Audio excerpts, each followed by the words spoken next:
Hello, everybody. We'll give it a couple more seconds for folks to join. Give it till about perhaps the 4-minute mark. I hope everybody's doing well.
Alrighty, thank you so much everyone for joining. We're going to go ahead and get started now. If we could please go to the next slide. I just wanted to take this chance to thank everybody for coming in to join us today. We're really excited to share some of the 2026 sustainability trends that our advisory team has been closely monitoring since we entered this new year. Just as a reminder that today's webinar is part of our continuing professional development curriculum for our certified sustainability assurance practitioners. So for any CSAPs joining us today, we want to kindly remind you that attending and participating in this session is worth 1 credit. Next up, we have a quick round of introductions. My name is Jamie. I'm a manager based in the London office of Accountability. We also have Erin joining us, who is an associate in the New York office, as well as Jijung, who is a fellow in the London office. For those of you who are unfamiliar with Accountability, we are a global standards and advisory firm with offices in New York, London, Riyadh, and Dubai. Our advisory team supports clients in a really diverse range of industries with different sustainability and social impact projects. We also have our AA1000 series of standards, which provide assurance for sustainability reporting and also ensure robust stakeholder engagement strategies. And they're all based on the accountability principles of inclusivity, materiality, responsiveness, and impact. I'll now pass it off to Jijung, who will run us through the agenda for today's presentation. Hi, everyone. Thanks for joining us. So here's a quick overview of today's presentation. We'll kick it off with the trends overview, then Erin will address major shifts in sustainable finance and the energy transition, and then I will discuss the various regulatory shifts and momentum in the nature positive transition. At the end of the presentation, we'll leave 15 minutes for any questions related to the information presented. And as we discuss certain topics and questions pop up, please feel free to write in the chat. Jamie will be closely monitoring to compile questions for a Q&A at the end of the session. And before we begin, I wanted to start off by asking the audience a few questions. So the first one is, which region of the world are you all joining us from today? We will give you all a few moments to respond.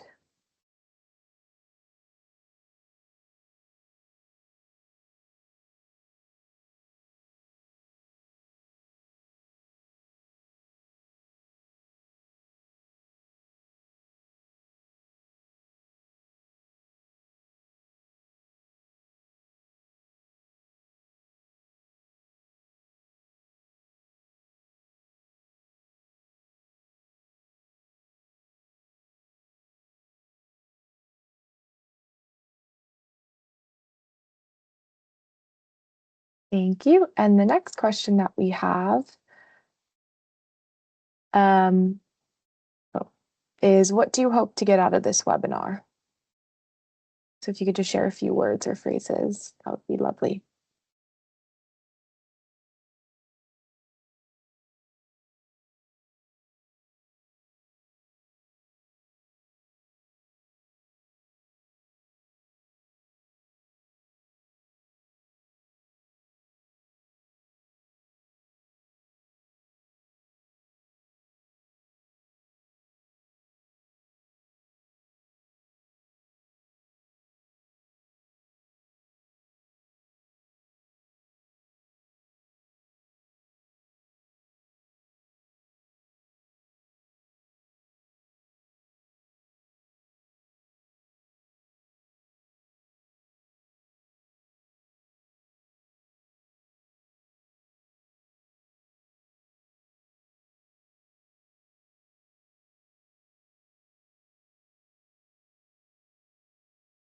Okay, great. Seeing a lot of responses about trend updates, the AA1000.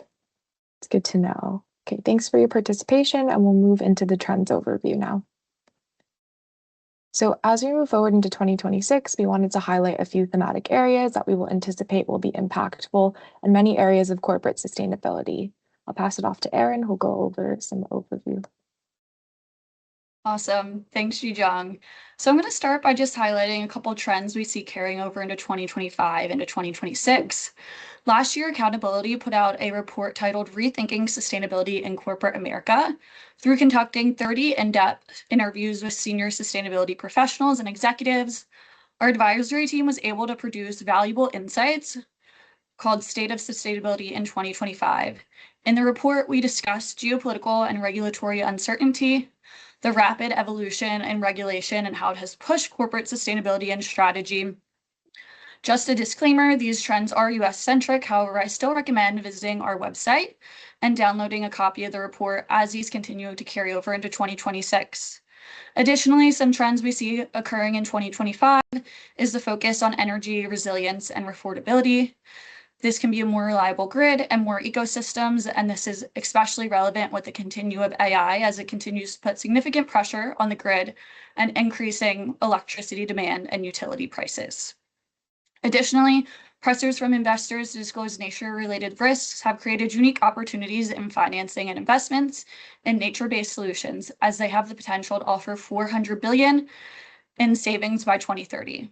Overall, there is a continued emphasis on sustainability strategies and embedding short and long-term sustainability strategy despite political headwinds. Moving back to Jijung. So as we look towards this year's trends, we also wanted to highlight the World Economic Forum's 2026 Global Risks Report.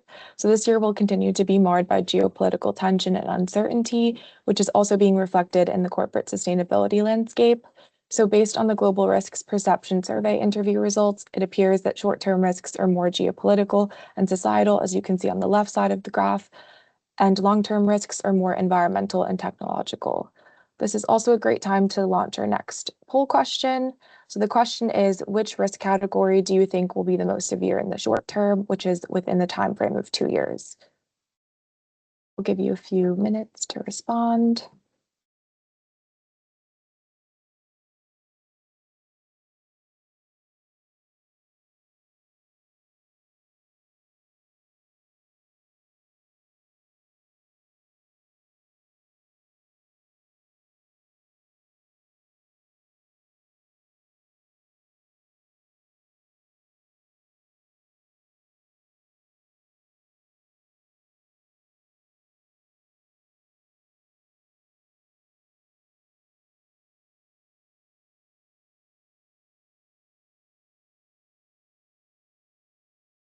I will just wait a few more seconds and then move forward.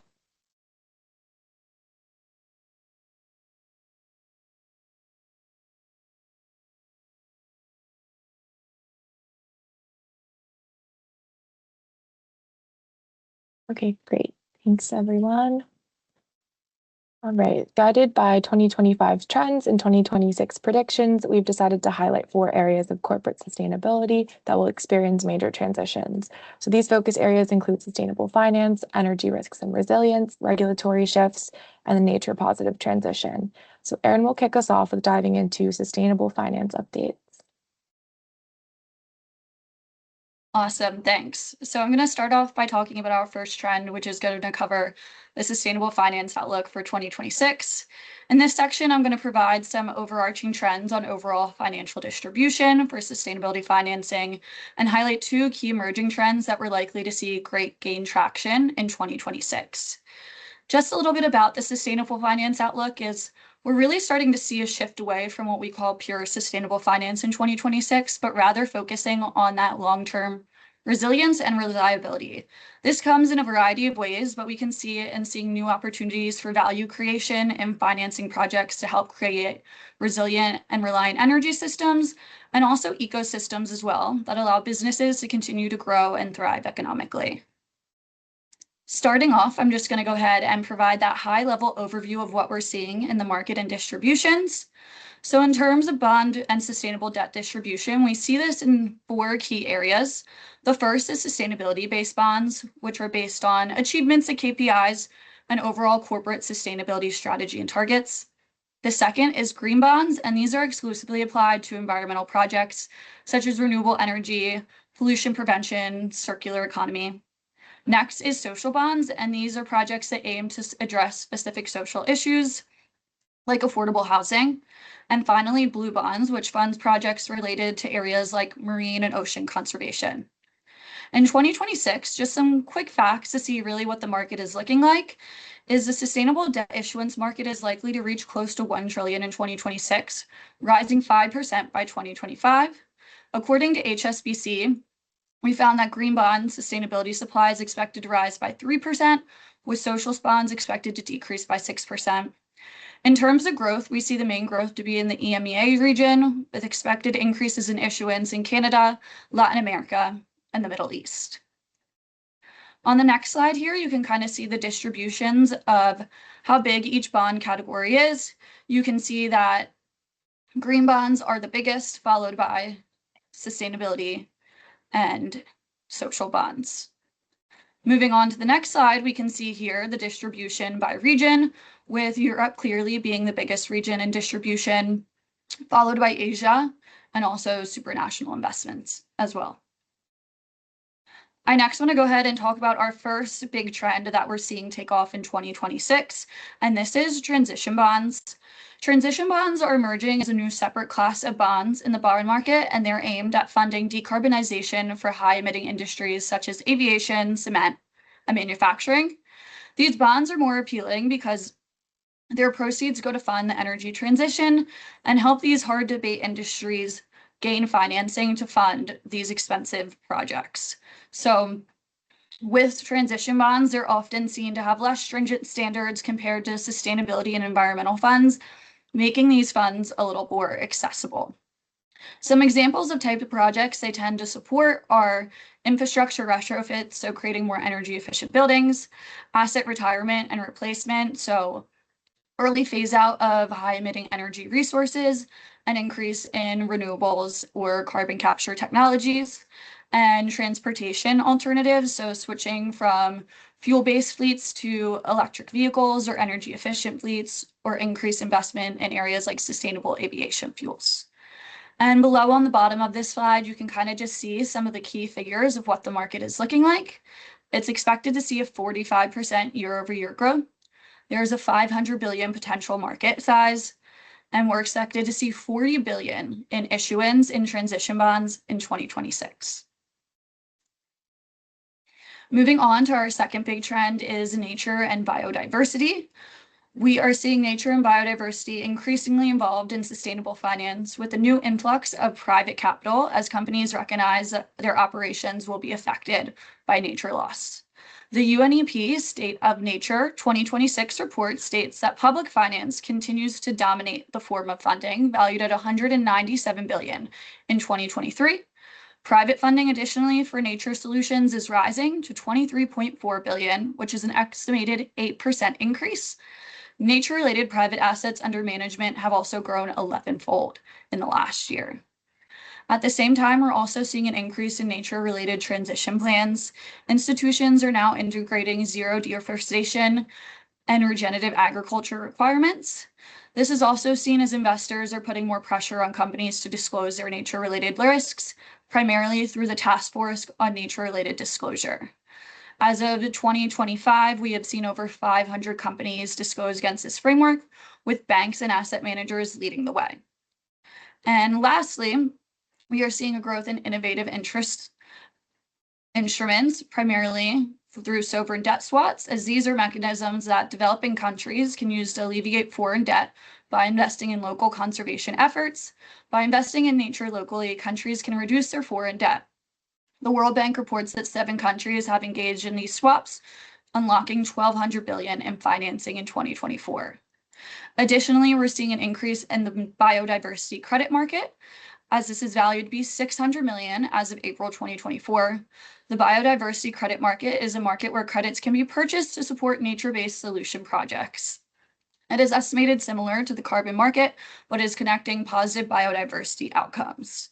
While nature investment is continued to grow, nature transition plans, innovative instruments, there continues to be funding for the gap of nature. According to the UNEP, the State of Nature report, funding is expected to be tripled by 2030 to help meet the 1992 Rio Convention targets. To wrap up our finance trends, I want to go ahead and highlight one case study from Barclays, which has recently created a transition financing framework. The framework explicitly outlines activities for sustainable transition financing. It targets 11 high-to-abate industries and defines how companies and projects can achieve this funding. It was initially published in 2024, with a second version being produced in February 2026. Moving on, we're now going to start talking about our second key trend, which is the energy transition. Currently, the energy transition is looking at how factors such as sustainability commitments, geopolitics, competitiveness, and energy security is shaping the global energy market this year. So an overall look is energy is really focused on resilience and reliability in 2026. Energy security, affordability, and economic competitiveness are becoming core to shaping sustainability and corporate strategy. Some key market trends I just want to highlight that are really shaping the market and highlighting the actions we're seeing is the power demand due to increased AI and data center usage. In 2025, we saw a 17% increase in power demand, and this is expected to increase 14% year over year until 2030. Due to this increased demand, it's also creating an impact on electricity prices. In the US, we saw residential electricity and prices increase by 6.6% in 2025. To help combat this rise in energy prices and meet the growing energy demands, we're seeing a shift towards grid diversification and the utilization of renewable energies. The utilization of renewable energies have also proved economically viable through their cost-competitive, levelized cost of energy, making their pricing similar, if not better, to traditional energy forms and non-renewable energy sources. And finally, I also want to highlight the option and opportunity for emerging markets, as emerging markets are expected to make up 74% of the energy consumption by 2030. On the right-hand side of this slide, you can also just see the global energy transition investment by sector and where energy investment is being made. On the next slide here, I just want to break down a graph of the LCOE, which just is an idea of how much a megawatt hour of electricity costs per form of energy. And you can see on this slide that renewable energy comes in as just as competitively, if not in better pricing than traditional and non-renewable forms of energy. And on the following graph here, this just emphasizes the ability we have and the opportunity in emerging markets to invest in renewable energy, as they're expected to make up a significant amount of energy consumption by 2023, 2030, and beyond. Next, I want to highlight how corporates are kind of handling the increase in energy demands and the fluctuation in energy prices due to increasing demand. And this is primarily through PPAs. Power purchase agreements are where buyers purchase electricity from renewable energy producers, securing a fixed amount of renewable energy for a specific time period. This outcome lowers energy costs and helps businesses secure long-term renewable energy sourcing. This is highly common in the tech industry, as it was one of the largest buyers of PPAs in 2024. And in 2025, we saw PPAs increase in the tech industry by 35%. As the use of AI continues and data centers continue to emerge, we only expect these PPA agreements to continue. On the right-hand side, you can see the PPA volume issuance by industry over time. And next, I want to go ahead and highlight a case study that we've seen, which is very common, and is for big tech companies to purchase power purchase agreements in order to help combat their large energy usage. These agreements benefit both the suppliers, as they are able to secure long-term financing for their renewable energy projects, and the big tech firms are able to secure long-term renewable energy supply at a low cost, helping them achieve their renewable energy and carbon emission reduction targets. As you can see on the right-hand side, some of these metrics are highlighted for big tech companies such as Google, Microsoft, and Meta, and the amount of energy they're securing through their power purchase agreements. I'm now going to pass it back to Jijung to talk about regulatory shifts. Thanks, Erin. So as many of you know, there have been many changes and updates in the sustainability reporting landscape with varying regulations worldwide. So despite the rapid acceleration of sustainability reporting, what we're seeing is a highly fragmented global regulatory landscape. So in the EU, the CSRD and the CSDDD are expanding the scope and depth of sustainability disclosures, capturing larger companies with thousands of employees, and introducing streamlined, materiality-aligned ESRS standards. Meanwhile, the United States is moving in a different direction with the climate disclosure rule paused at the federal level, but states like California advancing their own climate accountability laws that will apply to companies generating hundreds of millions or even billions in revenue. And across APAC, the pace varies significantly. Australia is entering its second phase of mandatory climate reporting next year, while the Philippines is moving towards mandatory sustainability disclosures through updated financial reporting standards. The main takeaway is that global disclosure requirements are tightening, but not so much in a harmonized way. This means that multinational companies have to navigate a complex mix of thresholds, scopes, timelines, and assurance expectations. And for clients, this fragmentation underscores the importance of building flexible, future-ready reporting systems, ones that are able to adapt to evolving rules while still supporting clear sustainability reporting across markets. And across multiple major markets, we're also seeing growing momentum behind adoption of standards aligned with the ISSB framework. These shifts signal early steps towards a more consistent international baseline for sustainability disclosures. So for example, China implemented the ISSB IFRS S2 climate disclosure standard in January 2026, which is significant given China's economic scale. As the world's second largest economy, China aligning with ISSB sends a strong signal about the global direction of reporting and increases pressure on multinational companies to prepare for ISSB compatible reporting expectations. And in June 2025, the UK published drafts of its own sustainability reporting standards titled UK SRS S1 and SRS S2, both of which are fully aligned with the IFRS S1 and S2. Although the UK may tailor certain elements for its domestic context, the core alignment reinforces its commitment to global interoperability and reduces reporting complexity for companies operating across borders. And finally, we also have Canada's Sustainability Standards Board, which released its final standards, the Canadian Sustainability Disclosure Standards, CSDS 1 and 2, in December 2024, again, which are aligned with ISSB. So although mandatory disclosure has been paused as of April 2025, the alignment demonstrates Canada's strategic commitment to a shared global baseline. And these developments indicate that ISSB is rapidly becoming the global reference point for sustainability reporting. So for businesses, convergence means less duplication, clear expectations, and a greater ability to build consistent disclosure across markets. But because adoption timelines vary, companies still need flexible internal systems that can accommodate both local nuances and global standards. As sustainability reporting becomes more formalized globally, we're seeing a significant rise in demand for assurance driven by regulatory shifts and growing expectations from investors, regulators, and stakeholders. So in the EU, the CSRD mandates limited assurance, and oversight bodies are actively preparing technical guidance documents to harmonize how that assurance is delivered. In the US, standards like California's SB 253 are already requiring limited assurance over Scope 1 and 2 emissions, with broader mandatory requirements on the horizon.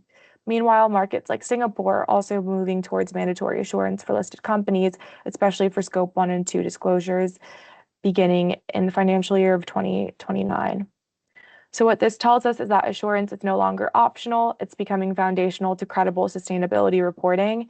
And beyond compliance, assurance strengthens data quality, it supports companies' ESG ratings, and it builds trust with various stakeholders. So as assurance practices become more standardized in 2026, organizations that invest early in robust data systems, controls, and governance models will be better positioned to meet evolving expectations and derive real strategic value from their sustainability reporting.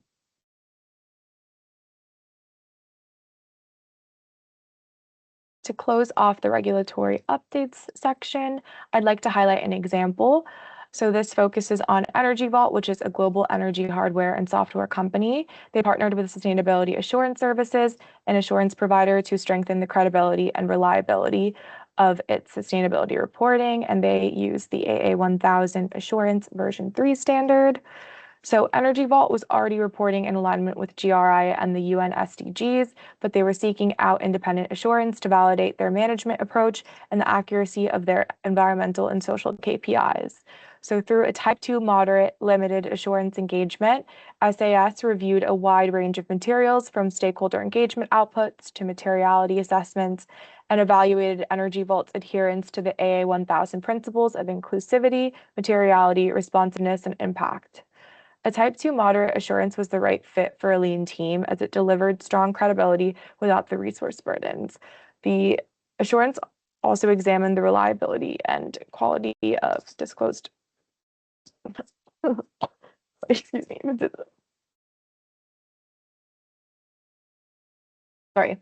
Disclosed performance data. The outcome was impactful. Energy Vault benefited from sharpened materiality focus, stronger evidence behind its disclosures, improved transparency, and more actionable insights to guide future improvements. Ultimately, the engagement resulted in a positive assurance conclusion, reinforcing trust with stakeholders and demonstrating the value of robust, principle-based assurance and elevating sustainability reporting. And in this final section, I will touch upon advancements in the nature positive shift. So this slide highlights a major shift in global sustainability reporting, which is the integration of nature-related risks and dependencies into mainstream corporate disclosures. So with more than half of global GDP, which is around 55% or $58 trillion, is dependent on nature and ecosystem services, organizations can no longer treat nature as separate from climate strategy. It's now an economic and operational imperative for many firms, especially when they are reliant on nature within their supply chains. So what's especially important is the emerging alignment between the ISSB and the TNFD. So the TNFD paused its technical work in late 2025 as ISSB begins to incorporate nature-related risks into its own standards using the TNFD's LEAP approach. So this signals a future where climate and nature disclosures are interconnected rather than separate reporting streams. The ISSB plans to release an exposure draft by October 2026 for COP17 to underscore how quickly nature is moving into the core of financial and sustainability reporting. For companies, this convergence means that nature-related impacts, dependencies, and risks will soon be evaluated with the same rigor as climate disclosures. Integrating nature into business strategies now, before requirements become mandatory, positions organizations ahead of regulatory shifts and strengthens long-term resilience. This slide just highlights TNFD's LEAP framework, which stands for Locate, Evaluate, Assess, and Prepare. So LEAP is a structured step-by-step approach that helps companies identify where they interact with nature, understand their dependencies and impacts, assess the related risks and opportunities, and then embed those decisions into governance and decision-making. What's powerful about LEAP is that it moves nature-related risk management from something abstract to something more actionable. So for example, Barclays applied the LEAP framework across its mining and power portfolios in 2024 and 2025 to identify nature-related risks. And they use that information to directly inform their sustainable finance framework. So this demonstrates how LEAP doesn't just support disclosure alignment with TNFD, it actively shapes business strategy, it supports decision-making, and provides risk oversight. Overall, LEAP gives organizations a clear pathway to operationalize nature considerations, making it easier for global reporting expectations and allowing firms to build more resilient nature-aligned business models. Now, while nature-related reporting is becoming more pertinent in 2026, it still remains one of the most complex areas of sustainability disclosures.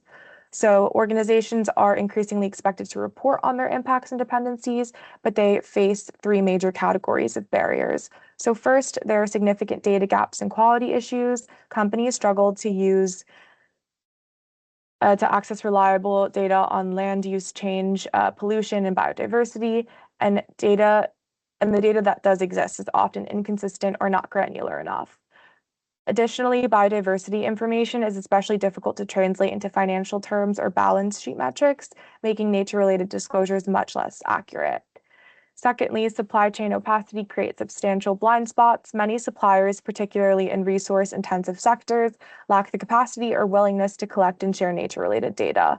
Because companies often have limited visibility into upstream sourcing, their risk assessments end up covering only a fraction of the value chain, and this becomes even more challenging given the scale and complexity of global supply networks. Finally, there are also structural and organizational challenges. While frameworks like TNFD provide guidance, there's still no standardized transition pathway across sectors. Many companies also lack the internal expertise or confidence to disclose against nature-related frameworks, leading to inconsistent or incomplete reporting. Together, these challenges show that advancing nature-related disclosures requires not only better data and systems, but also stronger supplier engagement and improved internal capabilities. As expectations grow, organizations need to invest now in building the foundations for high-quality, decision-useful nature reporting. Finally, we wanted to provide an example of how companies can assess their biodiversity and their related biodiversity risks. So there are free assessment tools such as the WWF's Risk Filter Suite. It's designed for both corporate level and portfolio level analyses. The suite helps organizations screen for biodiversity and water-related risks and uses those insights to inform strategy, goal setting, and investment decisions. On the right, you can see how the risk filters function. So users upload their own data into a secure online platform. The tool generates industry-specific biodiversity and water risk insights based on physical, regulatory, and reputational risks across each organization's operations, supply chain, and investments. These tools also provide interactive maps that help companies visualize risk exposure geographically, and leading companies such as AstraZeneca, H&M, and Mondi are already using these tools to conduct biodiversity and risk water assessments. So this demonstrates that even without sophisticated in-house systems, organizations can begin building their robust understanding of their own nature-related risks and be able to integrate those insights into their overall sustainability and financial decision-making processes. The Risk Filter Suite is an accessible starting point for companies, especially for those preparing for emerging nature-related disclosure requirements and for integrating nature into long-term risk management. So we wanted to share a few points before we conclude our presentation on the value of what understanding these trends is and what that means for corporate sustainability strategy. So tracking and embedding trends supports organizations' abilities to withstand market volatility, supply chain disruptions, and political shifts. Integrating sustainability into core business operations moves businesses away from compliance and towards more proactive strategy. Being able to embed these trends into everyday functions enables companies to innovate ahead of peers, attract the proper capital, and reap reputational benefits. Additionally, adapting early to regulatory and market signals such as carbon pricing, biodiversity considerations, transition finance requirements helps organizations position themselves as credible and investable leaders. And when companies integrate sustainability across work streams such as strategy, governance, finance, product development, sustainability is not a side initiative and it becomes a driver of efficiency, risk management, and growth. So this alignment ensures that trends, no matter how rapidly they evolve, they fuel business performance and support long-term stakeholder trust. So our last poll for this session will be based on our presentation and our outline of 2026 sustainability trends. Which thematic area do you think will evolve the most throughout 2026?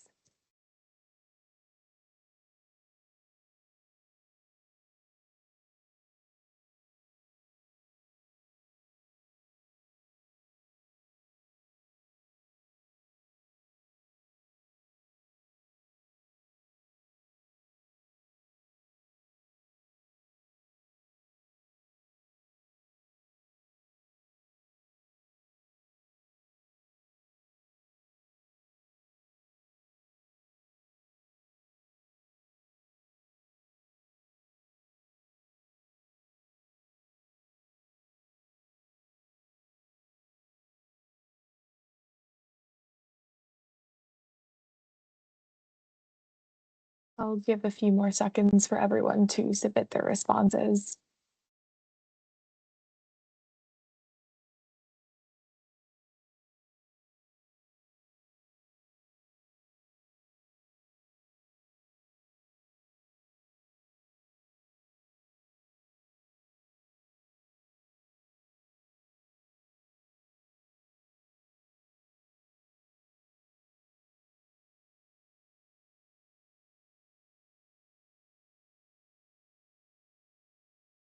Wonderful. Some really interesting responses here. Thank you so much, everybody, for your time and your energy today, and thank you to Jijung and Erin for presenting.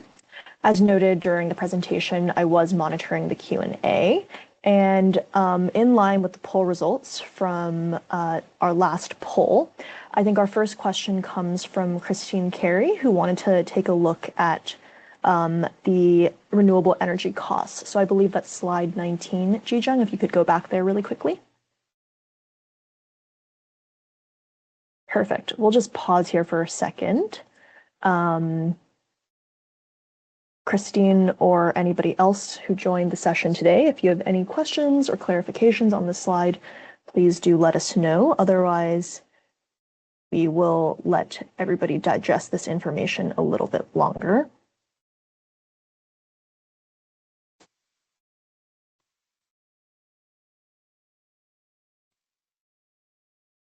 Perfect. Thank you so much for your patience there.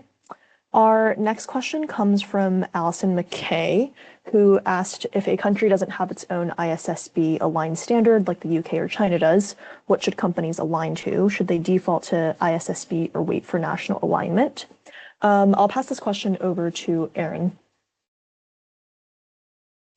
Yeah, happy to take that. I think if they don't have that national framework, I think the best thing is to default to that ISSB alignment because that is kind of a standardized framework. And then at least they have something to follow and kind of align their guidance and reporting with, and at least get everything aligned for maybe when that national framework does come out. They already have a lot of the materials together.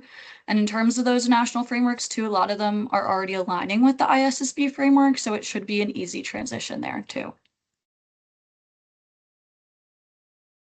Wonderful. I hope that answers your question, Allison. Thank you, Erin. Our next question is from Nestor, who asked about insights about the new version of the ESRS. I'll take this one very briefly. So I would say because EFRAG came out with a much simplified version of the Omnibus 1, we're looking at a simplified materiality assessment, which should reduce the reporting burden for a lot of these companies. I think there also is just a lot more flexibility when it comes to the value chain reporting because entities are now allowed to use estimates or secondary data for value chain disclosures. So I hope that answers your question. Our last question, I believe, is actually from Allison McKay. Again, thank you, Allison. Oh, sorry, there was one more question. But first, we'll get to the one about the WWF risk filter suite. Erin, I believe you've used the tool before, so I'll pass that question over to you. Yeah, so just regarding the WWF risk filter suite, that's a really unique tool that allows you to kind of use your company's supply chain information to figure out where your greatest sustainability risks are. So you can upload that information to the risk filter in an Excel sheet, highlighting all of the points in your supply chain or all your operations, and then the suite analyzes that data. You can either filter for biodiversity risk or water risk. And based off of several different physical factors and biodiversity factors, it tells you which areas of your operations have the greatest risk. So I think that tool is a really great starting point for companies really wanting to take their nature strategy more seriously and figure out where in their supply chain and operations they have the greatest risk, and then work into diving deep into that strategy there to address those highest regions of concerns, and then hopefully replicating that strategy across other offices or different areas of the supply chain for a company. But very simple to use for sure. It really just requires you to have your company data available. And then the tool does a lot of the work and provides a lot of fantastic insights. Wonderful. Thank you, Erin. That was a really applicable answer, so I appreciate it. Our last question is also from Allison McKay. It's about if nature-related risks are considered differently than climate-related risks. How should companies prioritize one over the other? Jijung, I'll go ahead and pass this question over to you. Yeah, sure. So they are different. Climate-related risks tend to focus on greenhouse gas emissions and different geographical temperature-related changes, whereas nature-related risks apply to biodiversity loss and water resources. So it really depends on what the company's area of industry is, which sector they operate in, and how their supply chains are affected. I would say that climate-related risks are important for most organizations, but many, especially if you have companies working in infrastructure or commodities, will be affected by nature-related risks. So I think using tools such as the WWF risks filter suite can be beneficial in being able to differentiate whether you need to be integrating these challenges or risks into your operations would be valuable. Wonderful. Thank you, Jijung. I believe that concludes questions from the audience in the Q&A, and that also concludes our webinar for today. So thank you everyone so much for joining us today. If you have any questions, please feel free to reach out through our website where we monitor our inbox closely. Otherwise, congratulations to our CSAPs who have completed 1 credit for today's webinar. Wonderful. Thank you so much, everybody. Bye-bye.